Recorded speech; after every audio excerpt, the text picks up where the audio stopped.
my quadratic expression and the model. We'll start with example 2. The example says factorize 2y squared minus 22y plus 60.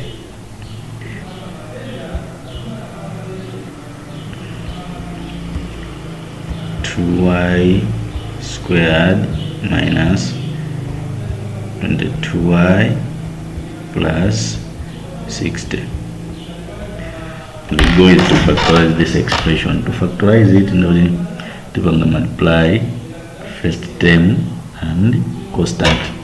So we're going to multiply, we'll get a 120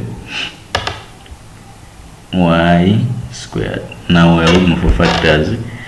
120 minute multiply at the side, add at 2. And then from the multiplication table, the factors are 120 would be 1 times 120 would have 2 times 60, and then you can also have 3 times 40 minus 120, and then we can have 10 times 12. From our factors, notice a couple of factors, combination of factors, add was a negative 22.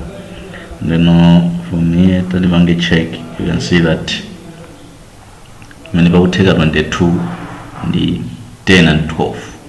And then since multiplication here tells us a value here positive, to finally combine one number and at the first multiply at the first a positive number.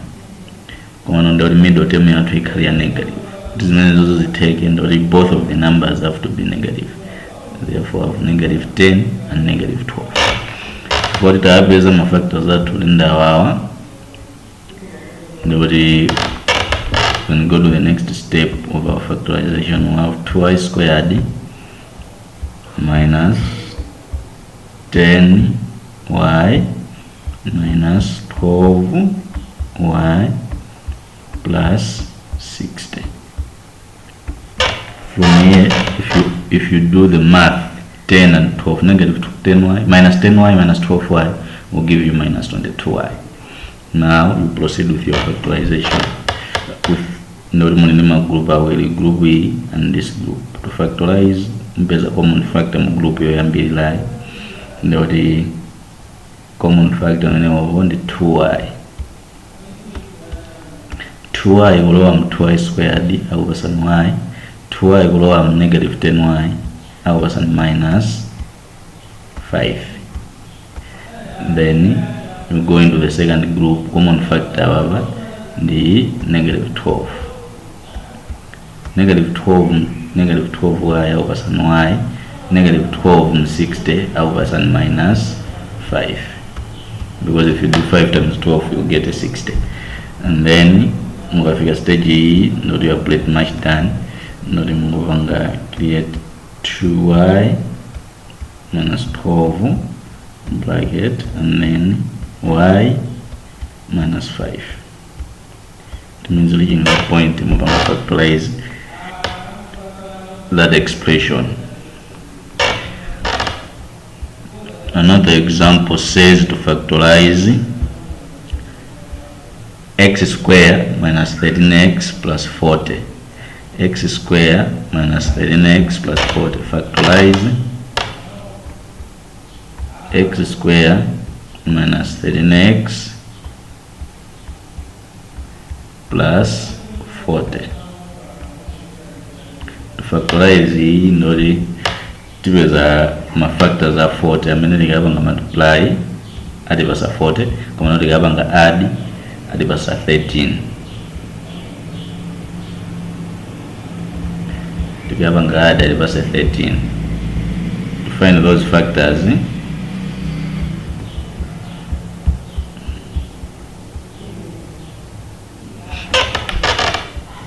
we have check the multiplication table. You see that when you press a 40, you can have a combination of 1 times 40, and then 2 times 20, and then you're gonna have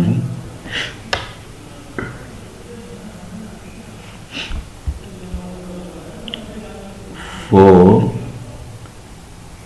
times 10, Yamawasan is on 40, and then you can have 80 times 5, Yamawasan is on 40. Then my combination now, of course, but however, so my combination name, come on, let's check guy was many by meaning that it was a 13. 1 and 40, kubanga multiply it was a 40. Kumano kubanga add sanga it was a 13. Same as 2 times 20 sanga it was a 13. 4 and 10 kubanga add all it was a 14 in the also take. But if you check 8 times 5, mukabanga add, you see that at all it was a 14 or it was a 13, the one that we are looking for. Kumano you have to make sure the upper is a combination here to make sure it was a negative 13. Notice it take this one has to be negative and this one has to be negative. If you try negative 8 times negative 5, I pass up positive 40, which means we're on the right track. And then we're in the next stage, x square, tibanga separate 13x into 8 and 5. That was a negative 80x minus 5x plus 40. And then katika stage hii you just have to factorize group ya mbili hii mbele common factor imeni x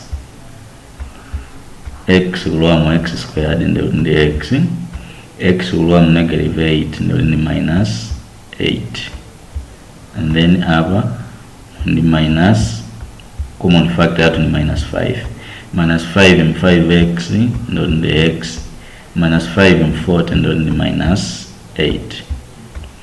And then I'm going to finalize with these brackets. X uyu minus 5 uyu, and then tenga one of the equal brackets, x minus 8.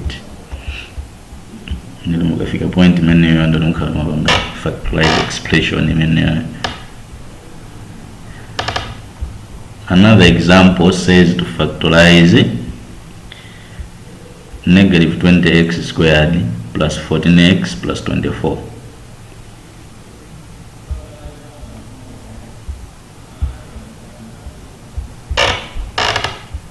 Negative 20 x squared plus 14x plus 24.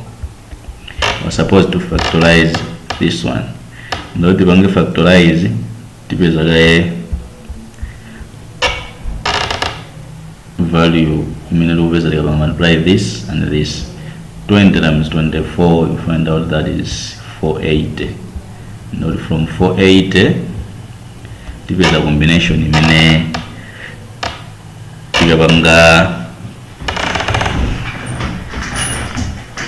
multiply sitipasa